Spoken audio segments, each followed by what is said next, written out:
Mr. Wieder.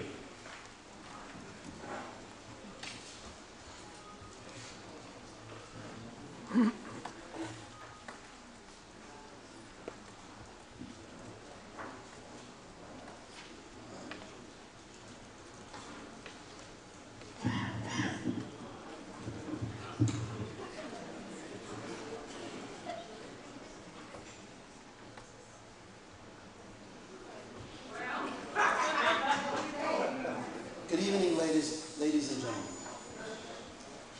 Since the November 18 school board meeting, at which time I introduced the motion on the floor to replace and hire legal counsel,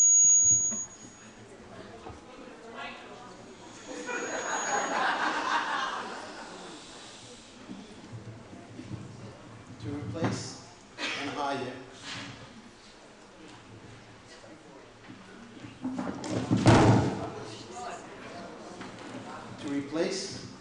and hire new legal counsel for the district, the board was inundated with emails and other correspondence. I would like to point out one of the many emails that we received, and it was by Barbara Stankus from Chestnut Ridge.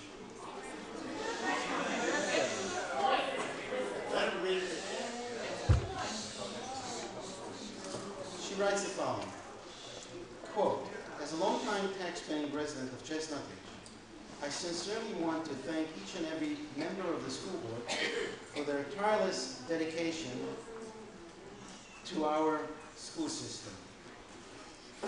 Effective, harmonious school boards are essential in order to meet the educational needs of our children, while at the same time carefully overseeing the distribution of taxpayers' monies. Today I read a journal news editorial concerning the latest East Ramapo school board meeting, and I went to the reference video website. The video recording of this board meeting speaks for itself, loud and clear. The concept of harmony and fairness was totally absent. Reasonable requests by 3 board members went unheard and unanswered. Valid, repeated, necessary questions from Dr. Rostatcher and Mr. Farmer were totally disregarded. Requests to table were denied. Anyone with eyes to see and ears to hear will come to the same conclusion. Unfair. And yet the vote proceeded. Why? She ends the email with, "I, for one, respectfully request an answer." Immediately, I responded with, "Hi, this is Aron Wieder, board member of East Ramapo. You emailed the board. If you would like to discuss the issue you raised, you can contact me." And I gave her my phone number.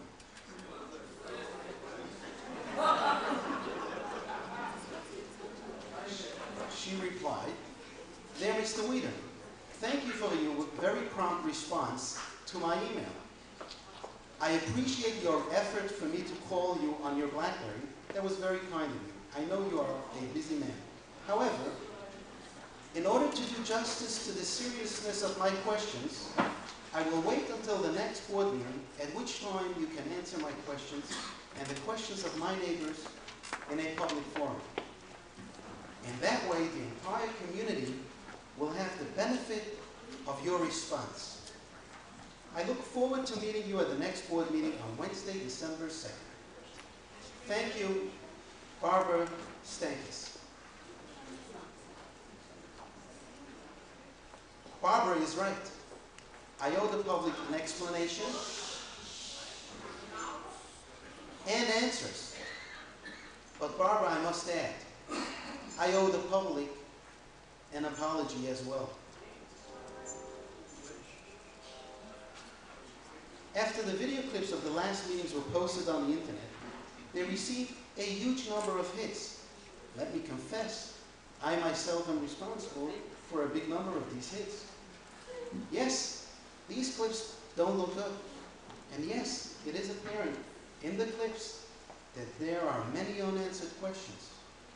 It is for this reason that I do apologize. Now I would like to address the action that was taken. I won't take much of your time. Please bear a short 5 minutes to address at least some of the main issues. First, why was this action taken in this manner?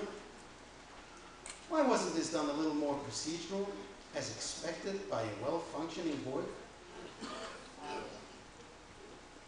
Let me be very clear. This is not a hidden item or sudden action, and surely not illegal. Board attorneys are hired directly by the board to advise and represent the board. I have been advocating a change in our legal representation for nearly as long as I joined the board, and very patiently, I might add. But I guess it was accepted by some in the administration that they can continuously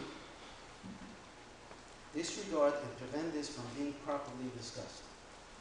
As recently as this past July, at the reorganization meeting, I made it very clear in public as well that we must and should interview prospective attorneys to make an informed decision to see what's out there, but again, no action.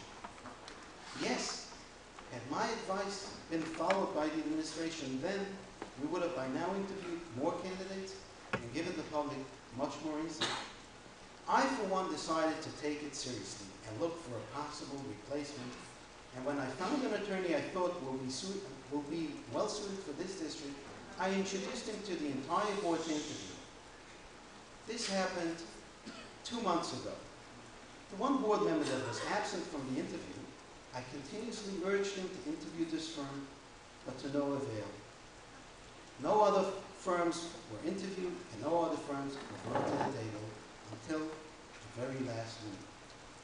For those who would like to understand why the need for change, well, I believe in change for the same reason I visited every single school in the district. For the same reason I attend most school functions. For the same reason I am a member of the PTA.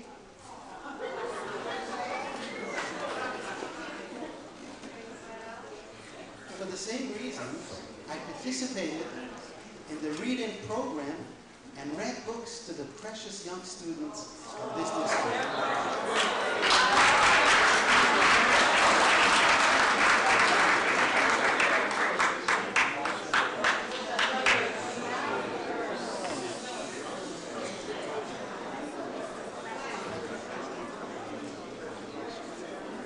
It is the same rationale that led me to ask for change. I am confident that this change will enhance this district in general, bring much needed change that parents and taxpayers alike have been advocating, help us hold teachers and staff members more accountable, improve test scores and graduation rates, and yes, hopefully improve the services we are required to provide for the unfortunate special needs children. For anyone who doubts this, the jury is still out there.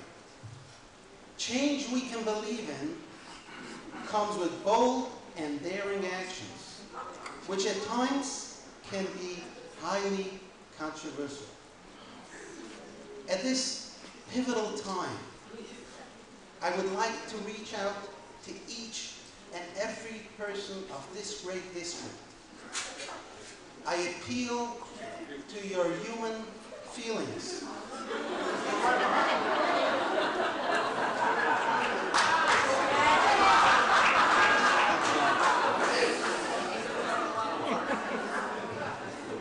A great deal of work is ahead of us.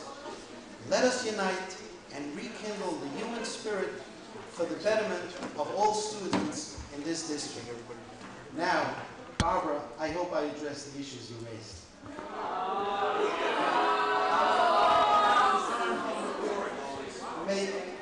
May God bless America.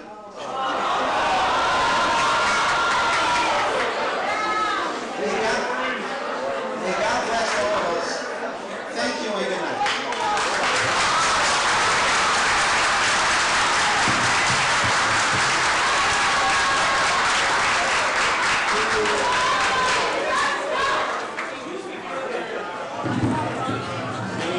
information and reports, discussion of items